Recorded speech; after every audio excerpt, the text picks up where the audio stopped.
Je me suis tenue dans la cuisine sans voix, sentant encore la piqûre de cette gifle sur ma joue. Je me sentais tellement énervée et blessée à l'intérieur que je sentais que mon cœur pouvait exploser. Mais je savais que je ne pouvais pas réagir. Ma mère était tout ce que j'avais, et tout ce qu'elle voulait, c'était de nous garder en sécurité. Je ne me rappelle pas très bien de mon père. Il n'a jamais été très présent. Et puis un jour, il est parti. J'avais 6 ans. Je me rappelle de ma mère en train de pleurer beaucoup et de nettoyer. Elle a jeté tout ce qui lui appartenait.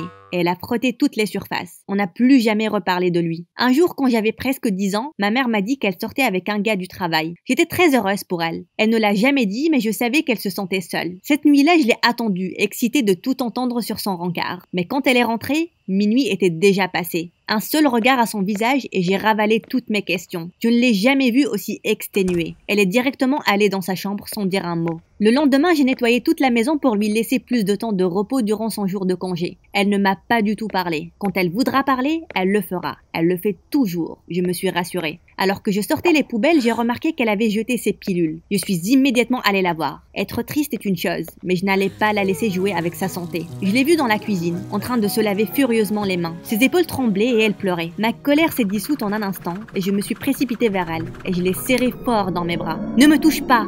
Elle a crié et elle m'a poussée. J'ai essayé de la calmer, mais elle ne voulait rien entendre. Elle a griffé sa peau et elle s'est précipitée vers la salle de bain. Elle s'est enfermée à l'intérieur pour le reste de la journée. Le lendemain matin, j'ai décidé de lui faire quelques pancakes aux pépites de chocolat. C'était son petit déjeuner préféré. Ça allait sûrement lui faire plaisir. Alors que je sortais les ingrédients du placard, tout a dégringolé en faisant un grand fracas. Il y avait de la farine partout. Puis j'ai entendu les pas de ma mère. Je m'attendais à une réprimande, mais maman m'a juste poussée à côté et elle a commencé à nettoyer. Maman ne s'est pas arrêtée jusqu'à ce que tout soit nickel. Puis elle s'est rapprochée de moi. « Tu as fait un grand bazar », elle a calmement dit. Avant que je ne puisse m'excuser, elle m'a fortement giflé. « Pourquoi es-tu si maladroite? Tu sais que je ne supporte pas le désordre. » Je me suis tenue là, écoutant sa tirade, quand j'ai senti quelque chose couler sur ma joue. « Tu saignes !» Elle a haleté. « Regarde ce que tu as fait.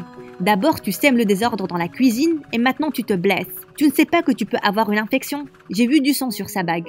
Elle a dû me couper, mais je suis restée silencieuse. Elle m'a demandé de me nettoyer et elle est retournée au lit, comme si de rien ne s'était passé. J'ai commencé à laver la plaie. Je ne pouvais pas retenir mes larmes, mais je devais être compréhensive. On n'était que toutes les deux. Durant les jours qui ont suivi, elle m'a appris tout ce qu'elle savait sur le nettoyage. On a tout nettoyé. Et tout ce qu'on ne pouvait pas nettoyer, on le jetait. Ces choses étaient surtout mes projets artistiques et mes peintures. Même si ça m'a blessée, je n'ai rien laissé transparaître. Ma mère avait déjà assez de choses à gérer. Je ne voulais pas en rajouter une couche en faisant une crise. J'apprenais et avec chaque mouvement approbateur qu'elle m'adressait, je nettoyais encore plus fort. « Jane, viens avec nous, on va à une fête. » Mes amis étaient dehors, m'appelant alors que j'étais occupée à frotter le sol. J'ai regardé ma mère et je me suis figée. Elle a haussé les épaules et elle a dit que je pouvais y aller si je le voulais. Elle avait beaucoup de nettoyage pour s'occuper. Le cœur lourd, j'ai crié à mes amis que j'avais du travail à faire. Maman m'a serré la main et elle a souri. Je savais que je faisais la bonne chose. « Allez, maman !» J'ai sauté avec excitation. La maison ne va pas se nettoyer toute seule. Les choses se sont passées comme ça pendant un moment. Mes amis n'arrêtaient pas de me demander de sortir avec elles. Lentement, j'ai commencé à recevoir de moins en moins de messages.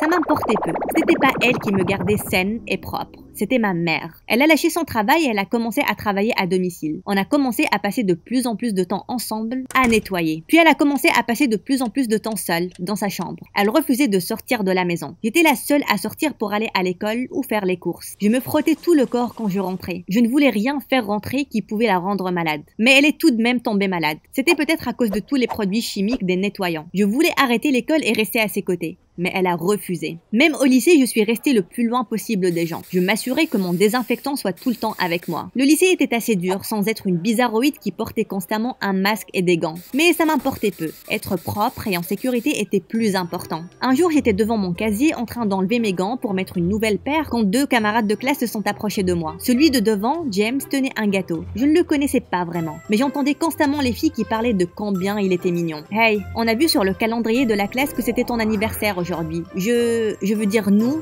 t'avons fait un gâteau, » il a dit avec un sourire chaleureux. « Merci », j'ai réussi à répondre. J'étais choquée et un peu touchée que quelqu'un s'est souvenu ou ait même donné de l'importance à mon anniversaire. Mais tout ce à quoi je pouvais penser étaient tous ces petits microbes et germes sur le gâteau. Ses mains sans gants. À ce moment-là, je n'en portais pas non plus. Je sentais que ma vue commençait à tourner et que des petites créatures rampaient le long de ma peau. Il m'a tendu le gâteau. Je n'avais pas d'autre choix que de le prendre. Accepter le gâteau, nos doigts qui se frôlaient. « Ne me touche pas !» J'ai crié. J'ai tourné les talons et j'ai couru aussi vite que j'ai pu. J'avais besoin de sortir et de me nettoyer. J'ai jeté un coup d'œil derrière moi pour m'assurer que personne ne me suivait. Tout le monde était resté là, dans un silence de mort. le gâteau par terre, un bazar. Durant les jours qui ont suivi, j'ai refusé d'aller en cours. Maman n'était pas trop contente de ça, mais elle m'a laissé faire. Secrètement, j'étais sûre qu'elle était soulagée que je ne mette pas un pied dehors. Je me sentais en sécurité et à l'aise à la maison aussi. Mais je ne pouvais pas éviter d'aller en cours plus longtemps. J'avais déjà beaucoup de choses à rattraper. Une camarade de classe m'a invitée chez elle pour prendre ses notes. Quand je suis arrivée, j'ai vu un désordre qui m'a fait tourner l'estomac. Des canettes vides jetées maladroitement par terre. Des piles de linge sale étaient jetées ici et là. Et il y avait de la vaisselle sale qui avait l'air d'avoir développé son propre écosystème. Je me demandais si je devais partir en courant ou commencer à nettoyer quand quelqu'un est entré. « Tu es l'ami de Nicole ?» J'ai levé les yeux et j'ai réalisé que c'était James. Toute la scène horrifique du gâteau m'est revenue à l'esprit. Je voulais disparaître dans la nature. Il ne l'a pas du tout mentionné. Il a pris 2 pulls de la pile par terre. J'ai presque crié quand il les a sentis, puis on a jeté un par terre. Juste comme ça. Je suis le jumeau de Nicole. Je t'aurais tenu compagnie, mais je dois y aller. Oh purée, c'est quoi cette tache sur ma manche? Ça a l'air d'être de la moutarde. Tu as du club soda et un chiffon propre? J'ai demandé. Je peux t'aider avec ça. À ma surprise, il avait les deux, et avec mes mains gantées, j'ai efficacement enlevé la tache de moutarde. Il m'a adressé un large sourire. Mon cœur a flanché un peu. Bizarre. Il m'a dit que je lui ai sauvé la vie. Puis il est parti. Et Nicole est entrée avec ses notes. Sur le chemin du retour, je ne pouvais pas m'empêcher de penser à ce sourire. Nicole et James m'ont demandé de sortir avec eux de nombreuses fois, mais j'ai toujours refusé. Éventuellement, ils ont arrêté de me le demander. Des mois se sont écoulés et un jour, je me suis sentie désespérément seule et j'avais besoin de compagnie. J'ai envoyé un message à Nicole, on s'est vu dans le parc et je ne sais pas si c'était l'air frais ou leur blague idiote, mais je me suis sentie plus heureuse que je ne l'ai été depuis longtemps. On a commencé à traîner de plus en plus ensemble. Ils ne m'ont jamais fait sentir que j'étais bizarre par rapport à tous mes étranges tics et habitudes. Même si les autres me fixaient pendant que je frottais une table dans un restaurant avec mes lingettes désinfectantes, ils ont toujours agi comme si c'était complètement normal. Surtout James, il était super gentil. Il nettoyait mon assiette et mon verre avec moi. J'ai finalement réalisé que j'avais un énorme coup de cœur pour lui. Mais je n'allais jamais rien dire. Il pensait probablement que j'étais une maniaque. Et il n'était gentil avec moi que parce qu'il avait pitié de moi. Mais un jour, j'ai senti que j'allais mourir de gêne s'il continuait à être si gentil. Ce jour-là, j'étais particulièrement agitée. J'ai essayé de partir du cours aussitôt qu'il était fini. Mais en partant, j'ai fait tomber les livres de Jack. Jack était une énorme brute qui se bagarrait pour aucune raison. Il a juré et il s'est mis debout. Et même si je m'étais excusée, il ne m'a pas lâché. Il a demandé que je ramasse ses livres. Quand je l'ai fait, il les a jetés par terre et il a dit « Ce n'est pas rigolo si tu n'enlèves pas tes gants. » Surprise, je l'ai regardé. Il est en train de me taquiner, n'est-ce pas? Apparemment pas. J'ai silencieusement ramassé les livres et je les ai mis sur son bureau.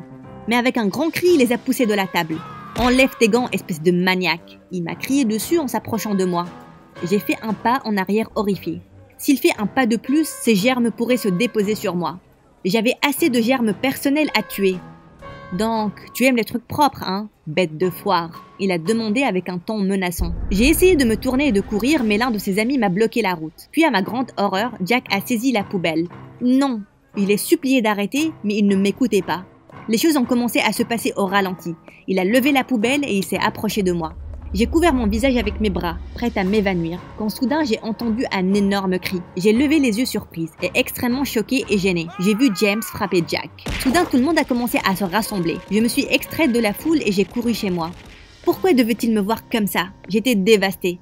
Maintenant il allait penser que j'étais la plus grande, énormissime loseuse de la planète. Le lendemain, je ne suis pas allée en cours. Mais le soir, Nicole m'a appelée me demandant de venir chez elle. Au début, je voulais dire non. Mais quand j'ai pensé à tous les ennuis que James a pu avoir à cause de moi, j'ai accepté d'y aller. Je savais que j'avais des ennuis, mais ce que j'ai vu m'a laissé sans voix. James et Nicole ont nettoyé l'intégralité de leur maison. Ils avaient des gants et des masques tout neufs et une bouteille de désinfectant déposée sur la table. Mes yeux se sont gonflés et j'ai commencé à pleurer. Ils ont dit que je n'avais pas besoin d'être embarrassée et qu'ils me soutenaient. J'ai pensé que je m'étais faite des amis pour la vie. Mais ce qui s'est passé quelques semaines après m'a fait douter de tout. Ils ont toujours dit qu'ils aimeraient venir chez moi un jour, surtout si je me sentais plus à l'aise là-bas. J'ai toujours eu des excuses débiles pour les éloigner. Comment pourrais-je leur expliquer l'état de ma mère? Mais un jour, j'ai cédé. Je leur ai dit que maman était partie, mais elle était juste dans sa chambre. À vrai dire, je commençais à être excitée par leur visite. Je n'ai jamais pensé que j'allais pouvoir inviter des amis. Bien entendu, quand ils sont venus, ils ont dû passer par tout le processus. Enlever leurs chaussures, se faire vaporiser par du désinfectant et désinfecter leurs mains. J'ai décidé d'y aller mollo et je ne leur ai pas demandé de mettre des masques ou des gants. Ils étaient stupéfaits par la propreté et la luisance de la maison. Ils devraient l'être, étant donné la poubelle dans laquelle ils vivent. Oh waouh, je peux littéralement voir mon reflet sur chaque surface, s'est exclamé James. Cet endroit est plus propre qu'un bloc opératoire. Je lui ai souri. Ces mots m'ont rendue très heureuse. Ils ont voulu faire le tour de la maison. J'étais un peu réticente au début, mais j'ai accepté. James admirait les livres rangés par couleur sur l'étagère de ma chambre. Quand j'ai réalisé que Nicole n'était pas avec nous, j'ai entendu sa voix émanant du couloir. « Hé, qu'est-ce qu'il y a dans cette chambre ?» J'ai couru à l'extérieur aussi rapidement qu'une balle. Sa main était sur la poignée de la porte. Je l'ai poussée. Elle est tombée par terre ayant l'air absolument choquée. « Éloigne-toi de cette chambre !» j'ai crié. « Ne peux-tu pas voir que la porte est fermée? Pourquoi ne peux-tu pas t'occuper de tes affaires ?» James a aidé Nicole à se lever. Tous les deux avaient l'air complètement horrifiés. Nicole a dit avec une voix étouffée qu'elle ne voulait pas faire de mal et elle s'est précipitée en dehors de la maison, en larmes. James m'a juste regardé pendant un moment, trop étonné pour parler, et il l'a suivi. J'ai éclaté en sanglots et je me suis jetée sur le lit. Je ne pouvais pas croire ce que j'ai fait. J'ai repoussé les deux seules personnes qui ont été gentilles avec moi. J'ai pleuré jusqu'à ce que je m'endorme cette nuit-là. Je pensais que je n'allais jamais les revoir. Mais à ma grande surprise, James m'a appelé quelques jours après et il a dit qu'il planifiait d'aller à un aquarium et un parc aquatique ce jour-là. Je devrais les rejoindre. Mon cœur s'est serré. Bien sûr que je voulais les voir. C'était assez bizarre quand on s'est vu et j'ai essayé de m'excuser. Mais Nicole m'a juste souri et elle m'a demandé de tout oublier. On était là pour profiter de cette superbe journée. J'avais la gorge serrée et j'ai souri en retour. Les deux ont marché avec moi en me protégeant pour que je n'heurte personne. Nicole est partie pour acheter de la glace et James est resté derrière avec moi. On se tenait près d'une clôture en bois fragile au-dessus d'un grand lac. Une superbe brise me touchait le visage et je voulais enlever mon masque. Mais je pouvais entendre la voix de ma mère dans ma tête. Fais toujours attention. La sécurité avant tout. J'ai remarqué que James me regardait un peu curieusement. Puis il m'a demandé si j'avais déjà pris la main de quelqu'un. Ou même embrassé quelqu'un. Non, j'ai lâché en rougissant. Sais-tu que le nombre de bactéries buccales augmente de 20 millions en 5 heures? Il est resté silencieux. Après m'être un peu calmé, il a tendu sa main vers moi et m'a dit que je pouvais m'entraîner avec lui. J'ai agité la tête. Ceci dit, mon cœur se serrait. Oh, je voulais tellement prendre sa main, mais ma mère n'accepterait jamais. Il ne m'a pas poussé davantage et il est parti parler à un ami qu'il a vu. C'est là que j'ai vu Nicole courir vers moi, 3 cônes de glace à la main. Elle était complètement mouillée. Elle a lancé en rigolant qu'elle s'est arrêtée pour regarder les dauphins et qu'ils l'avaient aspergée. Elle avait l'air d'être sur le point de me rentrer dedans. Je lui ai demandé de s'arrêter, mais c'était comme si elle ne pouvait pas. Elle est crade. Maman criait dans ma tête. J'ai sauté à côté et elle s'est cognée contre la clôture qui a cédé contre son poids. Avec horreur, je l'ai vue voler jusqu'au lac en bas. Mais heureusement, elle a réussi à se retenir à quelque chose et elle était accrochée au rebord.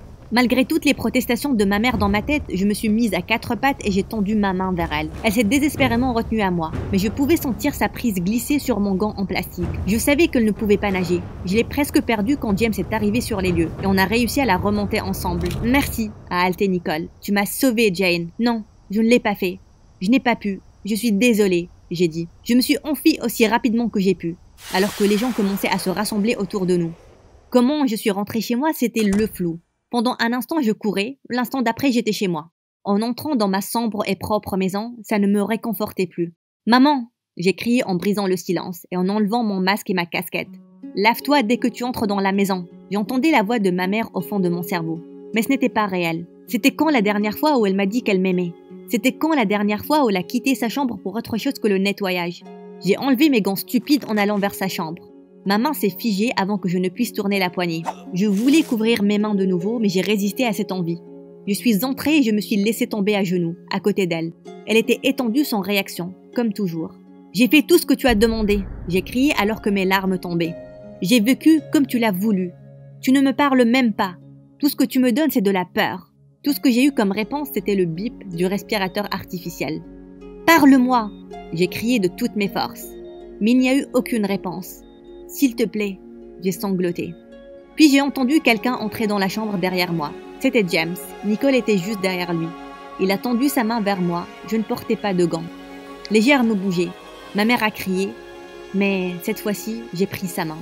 La peur était là, mais je n'étais pas seule. Il était temps pour moi de sauver ma mère et de me sauver. Puis j'ai de nouveau entendu sa voix. Pas de cri, mais aussi calme qu'une brise. Elle m'a dit qu'elle était fière de moi.